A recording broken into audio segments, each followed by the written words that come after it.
namni tokko du'e osoo hin taane boqateedha. Boqonnaadha jechuudha. Namni hin du'u. Maaliifi foon isaa gaafa lubbuudhaan gargar baatu namni suni ni boqate malee lubbuun isaa jiraattuu bara baraati. Maaliif hoo jedhame lubbuun isaa jiraattuu bara baraa kan taate Waaqayyoon gaafa namuma uumeyyuu galatoomii hiyoot walatta maarame galatoomii Waaqayyoon siyaa kennu kennaa hunda maatii keenya hunda isaa warra asirra jiranii hundaaf kennaa jirti. Eebbifame Waaqayyoon habaaboo jannataa kan bara baraa kan dhuma hin qabne sanii siifaa kennu waan kennitu hin dhabini. Eebbifame. Egaa lubbuun namaa jiraattu bara baraa kan taate kan hin duunedha. Maaliif hoo jettanii Waaqayyoon gaafa jalqabuma nama uumu biyyeerra nama uumeeti hafuura isaa hafuura jiraata bara baraa kan ta'e itti baafate. Hafuurri sun jiraata bara baraa waan ta'eef lubbuun tunis jiraattu bara baraa akka ta'e kitaabni qulqulluun haala gaariidhaan bareechee lafa ni kaa'a jechuudha. Amma mee yaa ilaallutti egaa namni foon isaatiin boolla keessa amma dhufaati gooftatitti akka beelladoota diigamee yookaan tortoree akka turuu fi yeroon gooftaan keenya Yesuus Kiristoos ulfinaan dhufu immoo foon namaa hundi boolla keessa akka ka'u ibsee jira jechuudha. Kanaan duras laallee jirra. Kitaabni qulqulluun illee kana ibsaa jechuudha. Namni egaa akka beelladaa fooninis lubbuunis ni du'a jechuu hin danda'amu. Maaliifi namni lubbuu isaatiin jiraata bara baraati. Waaqayyoon akka fakkaatti isaatitti kan nama uume hafuura isaa itti baafatedha jechuudha. Kanuma kan ibsu raajii Isaayyaas boqonnaa 26 lakkoofsa 19 Isaayyaas 26:19 irratti akkas jedha. Warri du'anis jiraata ta'uu jedha. Warri du'anis maal ta'u? Jiraata ta'u. Warri du'anis jiraata ta'u. Lubbuun foon wajjin tokko taati. Maaliin? Lubbuun foon wajjin tokko taati. Lubbuun keenya foon wajjin deebitee tokko taate jechuudha gaafa dhufaati sanii. Hagasitti garuu lubbuun jiraattuu bara baraa akka taatu taatee jiraattu. Isheenis immoo akka ergamootaa kan hin dadhabne yeroo hunda Waaqayyoon galateeffachaa akka jiraattu ilaallee jirra jechuudha. Warri du'anis jiraata ta'u, lubbuu foon wajjin tokko taate, reenfonnis ni ka'u. Biyya lafaarra kan jiraattu fixeensi kee fixeensa ifaati. Laftis warra du'an waan baaftuu fi dammaqaa faarfadhaayi jedha.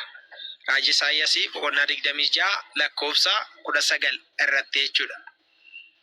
Biyya lafaa kanarratti egaa jireenya nuti jiraannu jireenya akka fixeensaa. Fixeensa jechuun ni beektanii ganama argamee sa'aatii muraasan booda kan dhabamudha. Nutis biyya lafaa kanarra jireenya nuti jiraannu jireenya sa'aatii muraasa jireenya nu kennamte keessatti waa xiqqoo kan jiraannudha. Kanaaf egaa jireenya jiraannu kana keessatti yeroo nuti qabnu yeroo qaalii yeroo xiqqoo isaayyuu guyyaa keenya hin beeknu. Amma sa'aatii kanaan booda daqiiqa ammamii maayikiroo sekendii ammamii haga jiraannu hin beeknu. Kanaafidha qulqulluun Phaawulos guyyaa fayyinaa har'a immoo sa'aatii kana kan jedhe waan ta'eef. Kanaaf egaa jireenyi keenya nuti jiraannu akka fixeensaa yoo soo mul'ate yoo soo dhabamu waan ta'eef yeroo hunda qophoofnee gaarummaa hojjechuutti gaarummaadhaan jiraachuutti qophaa'uu qabna. Kitaabni qulqulluunis gaarummaa akka hojjennu gaarummaadhaan akka jiraannu nutti hima waan ta'eef nuyi muti warra addunyaarra jiraatamme akkana jedhan ጽድቅና ኩነኔ ቢኖርም ባይኖርም ከክፋት ደግነት ሳይሻል አይቀርም jedhaniiti wannoo jedhanii jechuudha. Murtee keessatti fayyuun yookaan fayyuu fi yookaan itti murteeffamuun jiraatus jiraachuu baatus waan badaa hojjechuurra waan gaarii hojjechuun wayyuu hin ooluu jedha warri amanneeyyuu nan existence of God jedhanii warroon amana waaqayyoon jiru jedhanii warroon amananu akkas jedhani. Maaliif isaan sun waaqayyoon jiru jedhanii tilleeni wannoo isaanii sammuu isaanii dabarsanii seexanaaf kennanii seexan illee itti fayyadamaa jiru jiraatulleen sammuun isaanii yeroo tokko tokko akka deebi'anii fi alaarmitti godha. Kanaafi wannoo wanta badaarraa wanta gaarii osoo hojjenne ni caalaa ni wayyaa jedhanii kan ragaa ba'aniif kanaafidha. Maalifi tinnishuu egzaabir helliina noo jedhanii mitire waaqayyoo xiqqaanii maalidha sammuudha jedhan. Sammuun namaatu waan badaa yeroo hojjette maaliif waan badaa hojjette maaliif akkas goote nuun jetteeti ni komatti. Egaa foon namaa akka foon beelladootaa diigamee fi tortoree akka hin hafne immooni.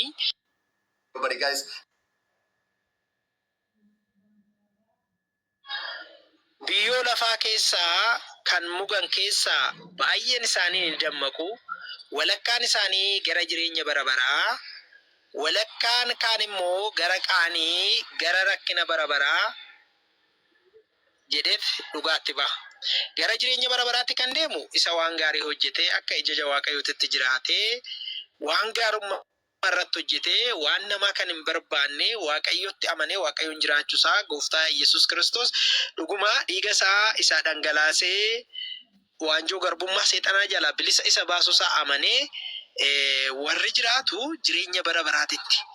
Warri akkasitti hin amannee fi hojii gaarummaarraa fagaatanis immooni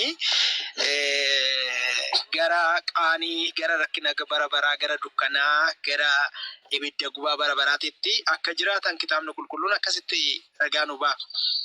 Egaa ragaan amma dhiyaate kuni carraan namaaf beellodaa tokko akka hin taane nu hubachiisa jechuudha. Carraan namaa fi beelladoota gonkumaayyuu tokko akka hin taane nu hubachiisa. Beelladoonni hafuura jiraata bara baraa irraa miti kan argaman. Isaan suni waaqayyoon uumamoota hunda isaa gaafa uumu namarraan kan hafee hunda isaanii ta'i jedhee tuume. Maal jedhee tuume? Ta'i jedhee tuume.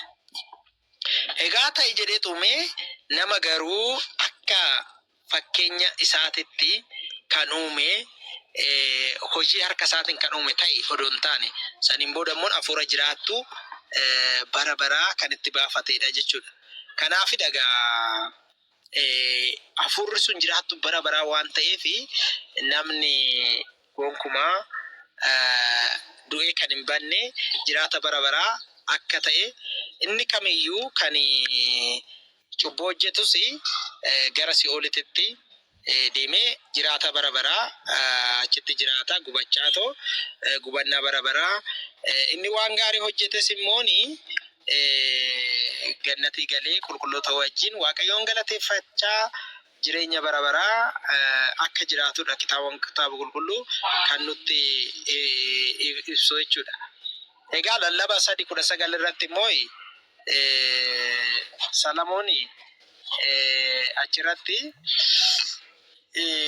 bilaashummaan namaa akka beelladoonni du'anii hunda namni si fooniin kan du'uu fi kan diigamu ta'uu isaa nu hubachiisuu barbaade. Achirratti maal taare foon namaa ni diigama. Yeroodhaaf diigamee boolla keessaa ni tura. Lubbuun isaa jiraattu bara baraati. Bara gooftaan keenya Yesuus Kiristoos dhufee murtee dhumaa san kennutti immoo foonichi lubbuu wajjin tokko ta'ee ni kaafamaa jechuudha. Ni kaafama.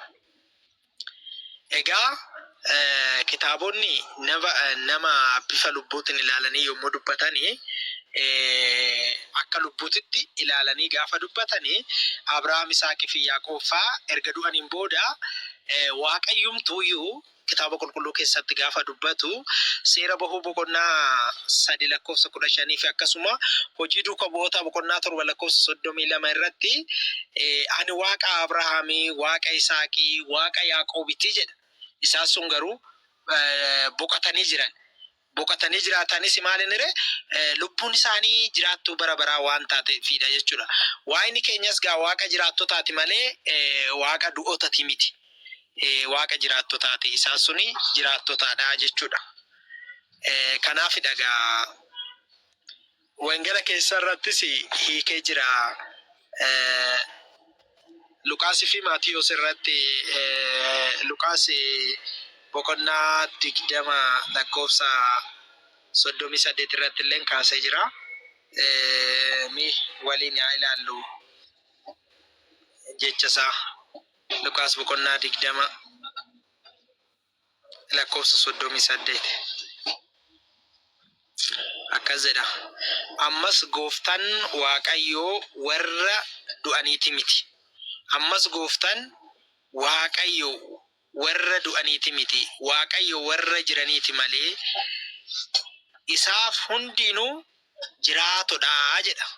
Kanaaf amma namni tokko gaafa gidduu keenya keessa dhabame du'e jennee ni boonya. Maal jenna? Garuu Waaqayyo biratti waan gaarii hojjetan taanaan jiraattota bara baraati. Kanaaf Waaqayyo biratti hundiyyuu duunus jiraannus kan isaati. Kanaafidha namni amma wangala gadi fageenyaan hubatee hojii Waaqayyoon guutumaan guututti namni hubatu namni kitaaba qulqulluu haala gaariidhaan beekee hubannoo Waaqayyoon kenneenii fi hubatu lubbuun jiraattu bara baraa taatu ishee namni beeku waan gaarii yeroo hunda kan hojjetu waan namaa kan hin barbaanne amanamaa kan ta'e Waaqayyoodhaafis namaafis iddoo kamittuu amanamummaan isaa irra kan gate namni ta'e yeroo kamiyyuu hin shakku. Maaliif lafarrattis lubbuudhaan jiraatee samiirrattis jiraattu bara baraa akka ta'u waan beekuufi jechuudha. Kanaaf dhagaa Waaqayyoon immoo Waaqayyo warra duutotaa osoo hin taane kan warra jiraattotaati kan jedhu. Kanaaf nan deebi'a.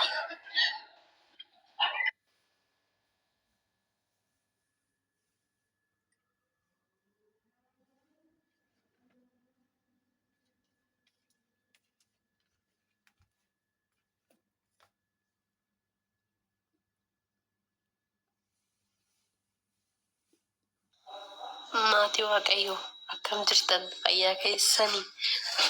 Warran isin yaade hundi keessanuu jirtu, jajjabaattu, fayyaa nagumaa jirtu? Hiyoot Siifan Alam faarfattuu Lalii Caaltuu Fiqirka Kiristoos Hiyoote jirtu? Warri jala jirtanis warreen maqaa sinnaa'ees warri sin hin dhoofne hundi keessanuu jirtu.